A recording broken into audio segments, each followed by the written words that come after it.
നമസ്കാരം. പുതിയ വീഡിയോയിലേക്ക് ഏവർക്കും സ്വാഗതം. ഷൈനിയുടെയും മക്കളുടെയും ഒക്കെ ആത്മഹത്യക്ക് പിന്നിൽ പ്രവർത്തിച്ചുകൊണ്ടിരുന്ന നോബിയുടെ വീട്ടുകാരെക്കുറിച്ചുള്ള ഞെട്ടിക്കുന്ന വെളിപ്പെടുത്തലുകൾക്കൊടുവിൽ ഷൈനിയുടെ ഭർത്താവ് നോബിയുടെ പിതാവ് അമിതമായിട്ടുള്ള മദ്യപാനിയായിരുന്നുള്ള വെളിപ്പെടുത്തലാണ് കഴിഞ്ഞ ദിവസങ്ങളിലൊക്കെ പുറത്തു വന്നുകൊണ്ടിരുന്നത്. മദ്യപാനത്തിൻ്റെ തിക്തഫലങ്ങൾ പേർ ജീവിക്കുന്ന കുറേ അധികം ഭവനങ്ങൾ ഇന്നുണ്ട്. അതിൽ ജീവിക്കുന്ന സ്ത്രീകളുടെ അനുഭവം അത്രയേറെ വേദനയാണ്. അതുകൊണ്ട് തന്നെ ഈ വീഡിയോ ചെയ്യുന്നതിൻ്റെ താഴെയൊക്കെ കമൻറ്റുകൾ വരാറുണ്ട്. ഞങ്ങൾ ഇതിനേക്കാൾ വളരെ ദാരുണമായ രീതിയിലാണ് ജീവിതം നയിച്ചു കൊണ്ടുപോകുന്നത്. ഞങ്ങൾ അനുഭവിക്കുന്ന വേദനകളൊന്നും ആരോടും പറഞ്ഞാൽ മനസ്സിലാവുന്നതല്ല. തന്നെയുമല്ല, കൂടുതലായിട്ട് ഇതിനേക്കാൾ അധികം വേദനകൾ സഹിച്ചുകൊണ്ട് ജീവിക്കുന്നവരാണ് ഞങ്ങൾ ഓരോരുത്തരും എന്ന് പല കമൻറ്റുകളിലായിട്ട് കണ്ടു. അതിൽ നിന്നൊക്കെയും നമ്മുടെ സമൂഹത്തിൽ ഇന്നും മദ്യപാനത്തിൻ്റെ ദൂഷ്യഫലങ്ങൾ അനുഭവിച്ചുകൊണ്ട് കുറേയധികം സ്ത്രീകളും കുഞ്ഞുങ്ങളുമൊക്കെ ഓരോ ഭവനങ്ങളിലും വേദനയോടെ കഴിയുന്നുണ്ട് എന്നുള്ളതല്ലേ. ഇത്തരം നീറി കഴിയുന്ന സ്ത്രീകളെയും കുഞ്ഞുങ്ങളെയും ഒക്കെ രക്ഷപ്പെടുത്തുന്നതിന് എന്തുകൊണ്ടാണ് ആരും അതിലൊന്നും സഹകരിക്കാത്തത്? ഇവരൊക്കെ അവരുടെ ജീവിത കാലം മുഴുവനും ഇതുപോലുള്ള മദ്യപാനികളുടെ കൂടെ ജീവിതം കളയേണ്ടവരാണോ? ഓരോ ജീവനും വിലയുള്ളതല്ലേ? ഓരോ മനുഷ്യർക്കും തൻ്റേതായ വ്യക്തിത്വങ്ങളുള്ളതല്ലേ? എന്തുകൊണ്ടാണ് ഭവനങ്ങളിലുള്ള പുരുഷന്മാർ ഇതിനെക്കുറിച്ച് ചിന്തിക്കാത്തത്? മദ്യം തലയ്ക്ക് പിടിച്ചാൽ, ലഹരികൾ തലയ്ക്ക് പിടിച്ചാൽ പിന്നെ തലച്ചോറിൻ്റെ പ്രവർത്തനങ്ങൾ തന്നെ നിലയ്ക്കുന്നു. ബുദ്ധിയില്ല, ബോധമില്ല, ചിന്തിക്കാൻ ഒരു ശേഷിയുമില്ല. പിന്നെ എങ്ങനെയാണ് ഭാര്യയെ തിരിച്ചറിയുക? പിന്നെ എങ്ങനെയാണ് മക്കളെ സ്നേഹിക്കാൻ കഴിയുക? സ്വന്തം മാതാപിതാക്കളെ സ്നേഹിക്കാൻ എങ്ങനെയാണ് കഴിയുക?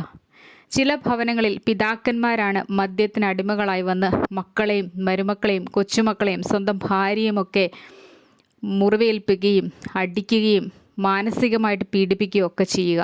ചില ഭവനങ്ങളിൽ ഭർത്താവിൻ്റെ മദ്യപാനം കൊണ്ട് സഹികെട്ട് ജീവിക്കുന്ന ചില സ്ത്രീകളുണ്ട്.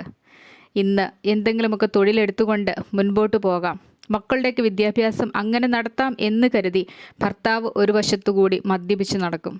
ഭാര്യ മറുവശത്തുകൂടി തന്നാൽ കഴിയുന്നതിനധികമായിട്ട് കഷ്ടപ്പെട്ട് പണിയെടുത്ത് രണ്ടറ്റവും കൂട്ടിമുട്ടിക്കുന്ന കാഴ്ചയും കാണാറുണ്ട്.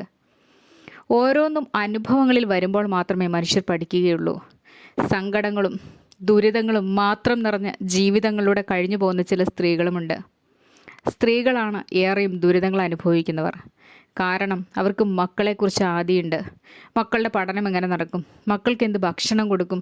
മക്കൾക്ക് എങ്ങനെ വസ്ത്രം വാങ്ങിക്കും? ഇങ്ങനെയുള്ള ആലോചനകളും ചിന്തകളും വീട്ടിനെക്കുറിച്ചുള്ള ആദിയുമെല്ലാം ഉള്ളത് ഒരു തരത്തിൽ പറഞ്ഞാൽ സ്ത്രീകൾക്ക് തന്നെയാണ്. പുരുഷന്മാരുടെ മദ്യപാനവും കൂട്ടുകെട്ടുമൊക്കെ ഒരു പരിധിവരെ കുറച്ചാൽ തന്നെ പല കുടുംബങ്ങളിലും സ്വസ്ഥതയും സമാധാനവുമൊക്കെ കൈവരുമെന്നുള്ളത് വളരെ യാഥാർത്ഥ്യമായൊരു വസ്തുത തന്നെയാണ്. ഷൈനിയുടെയും മക്കളുടെയും ആത്മഹത്യക്ക് പിന്നിലും ഇതുതന്നെയാണ് സംഭവിച്ചത്. ഷൈനിയുടെ ഭർത്താവിൻ്റെ പിതാവ് അമിതമായിട്ട് മദ്യപിക്കുന്നയാളായിരുന്നു. മദ്യപിച്ച് വഴക്കുണ്ടാക്കി പല ദിവസങ്ങളിലും ആ ഭവനത്തിൽ നിന്നും ഉള്ള ആളുകളെ, ഭാര്യ ഉൾപ്പെടെ, അല്ലെങ്കിൽ ഷൈനി മകളെ അല്ലെ കൊച്ചുമക്കളെ ഒക്കെ ഉൾപ്പെടെ ഭവനത്തിന് പുറത്തേക്ക് ഇറക്കി വിടുന്ന സന്ദർഭങ്ങളുണ്ട്.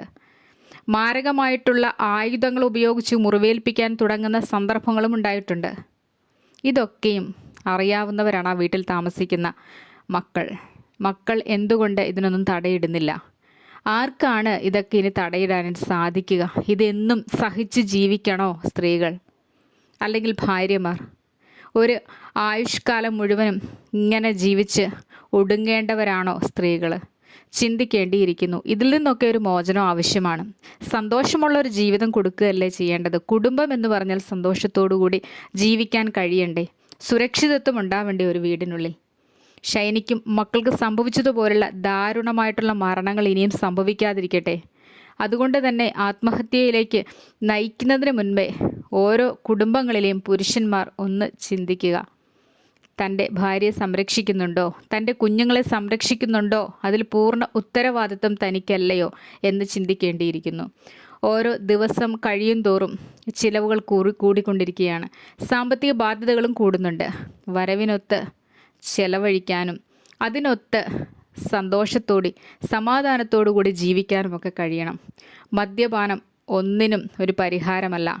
ചില പ്രയാസങ്ങളെ മറയ്ക്കാനുള്ളതാണ് മദ്യപാനം എന്നാണ് പൊതുവെ പുരുഷന്മാർ പറയാറ്. എന്നാൽ അങ്ങനെയല്ല സംഭവിക്കുന്നത്. പുരുഷന്മാർ അവരുടെ സങ്കടങ്ങൾ മറക്കും. പക്ഷേ അതിന് ഇരട്ടി സങ്കടങ്ങൾ പേറി ഇവരുടെ ഭാര്യയും മക്കളുമൊക്കെ ആ ഭവനത്തിൽ ജീവിക്കേണ്ടതായി വരും. പലപ്പോഴും വീട്ടിൽ നിന്നും ഇറങ്ങിപ്പോകേണ്ടുന്ന അവസ്ഥ. എവിടെ പോയി ഒളിക്കും? ചുറ്റുപാടും വീട്ടുമുറ്റത്തും പറമ്പിലുമൊക്കെ ഒളിച്ചിരുന്ന് ജീവിതം കൂടുന്ന ഒരു രാത്രി കഴിഞ്ഞുകൂടുന്ന ചില സ്ത്രീകളുമുണ്ട്, ചില കുഞ്ഞുങ്ങളുമുണ്ട്. ഇവരൊക്കെ ഈ ജീവിതത്തിൽ ഈ ഭൂമിയിൽ എന്ത് സന്തോഷമാണ് കണ്ടെത്തുക?